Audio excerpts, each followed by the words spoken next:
Damso n'est pas proprement parlé un romantique. À chaque fois, il y a des problèmes. À chaque fois, il y a des problèmes.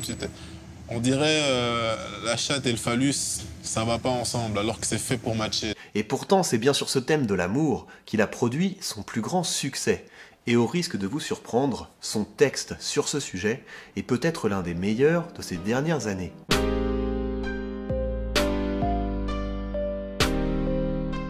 Macarena est à ce jour le plus gros carton de Damso. Alors bien sûr, on peut penser que ça vient du fait que la musique est bonne ou que le clip est bien tourné. Et si ça venait aussi de la qualité du texte? Et si Damso avait su s'illustrer par sa justesse psychologique? Commençons la lecture. Le monde est à nous, le monde est à toi et moi, mais peut-être que sans moi, le monde sera à toi, et peut-être qu'avec lui, le monde sera à vous, et peut-être que c'est mieux ainsi. Mes sentiments dansent la Macarena. Alors, autant je vais avoir pas mal d'éloges à faire sur ce texte, autant cette référence à la Macarena, je trouve que c'est faiblard. C'est faiblard pour deux raisons. D'une part parce que l'ambiance de la Macarena, c'est quelque chose qui détonne tout à fait avec l'ambiance qu'il veut donner à sa chanson et à son clip, et puis par ailleurs parce que c'est une référence qui manque cruellement d'éternité. Donc je vous déconseille dans vos textes d'avoir des références aussi éphémères que des références à des tubes de l'été. On poursuit, donc je me dis que si t'es avec lui, tu te sentiras mieux, mais si tu te sens mieux, tu te souviendras plus de moi.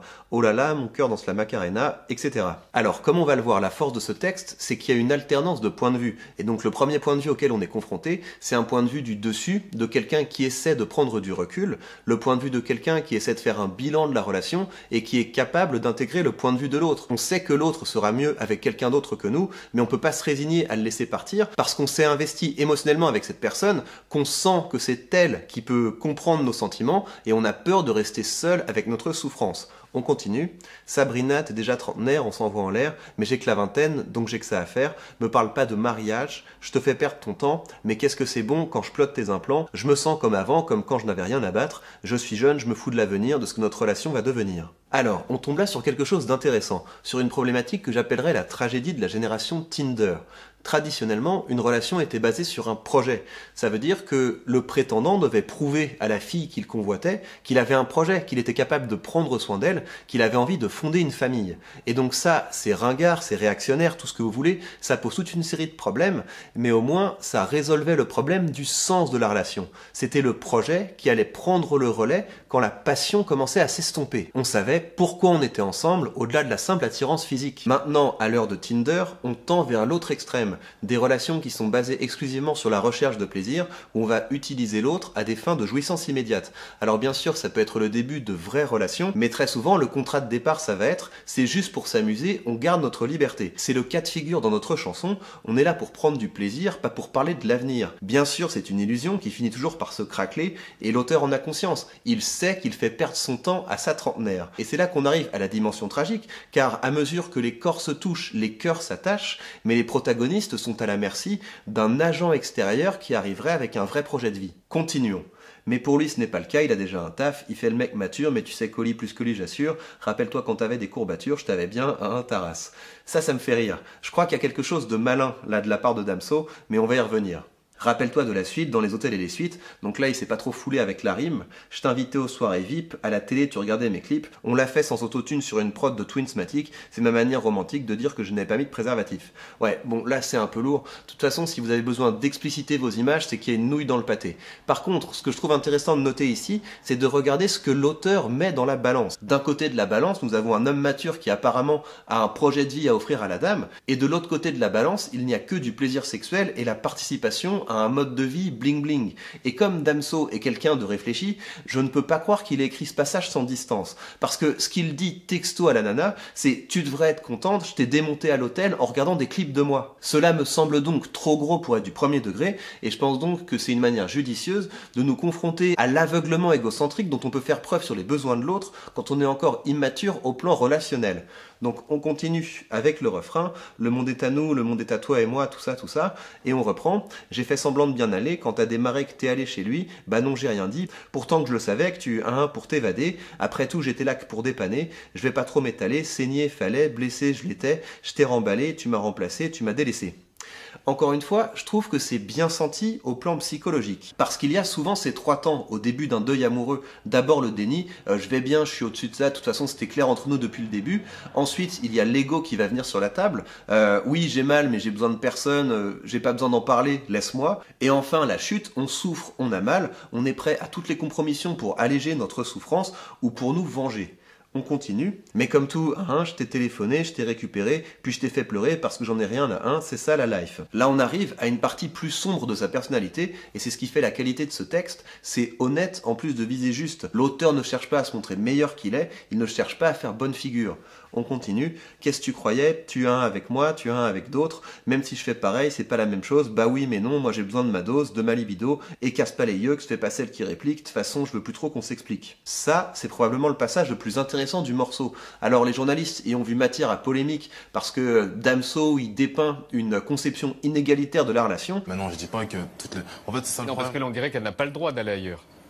Ouais, mais justement, c'est ce côté-là, dans le sens où j'aimerais qu'elle n'aille pas voir ailleurs. Mais c'est pas ça le point. L'intérêt de ce passage, c'est qu'il permet de saisir ce moment où la relation se déchire et où on atteint un degré de zéro empathie vis-à-vis de l'autre. Après s'être donné, on se blinde et la seule chose qui compte désormais, c'est nos besoins.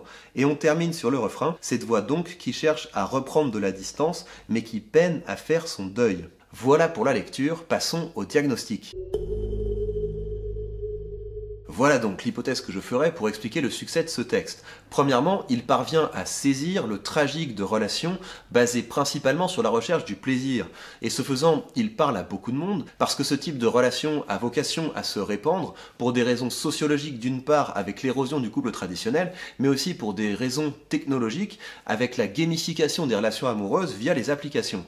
Et puis, deuxièmement, je pense que ce texte nous parle parce que, au plan psychologique, il parvient à cerner la complexité de l'humain dans la tourmente amoureuse. Cette complexité est bien saisie par le modèle freudien des 3 dimensions de la personnalité, le moi, le ça et le surmoi. Le surmoi, c'est la partie de notre personne qui cherche à nous fixer un cap moral et qui essaie de nous amener à nous y tenir, d'abord en nous envoyant des émotions sociales comme la culpabilité ou la honte, et plus on gagne en maturité via l'application intentionnelle de principes éthiques. Et dans la chanson, le surmoi est incarné par la voix du refrain lorsqu'il se demande si la femme ne serait pas mieux avec quelqu'un d'autre que lui.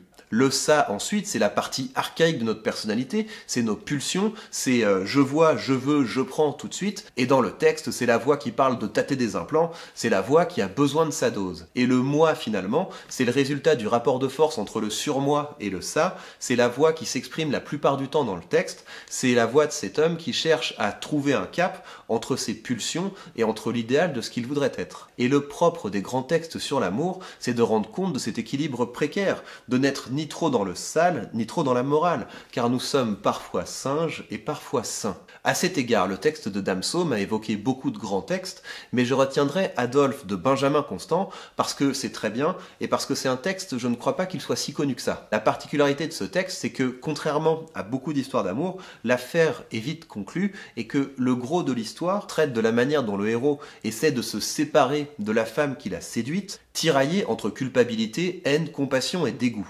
Et je voudrais vous lire le passage où tout bascule. J'aurais voulu trouver en moi de quoi récompenser un attachement si constant et si tendre.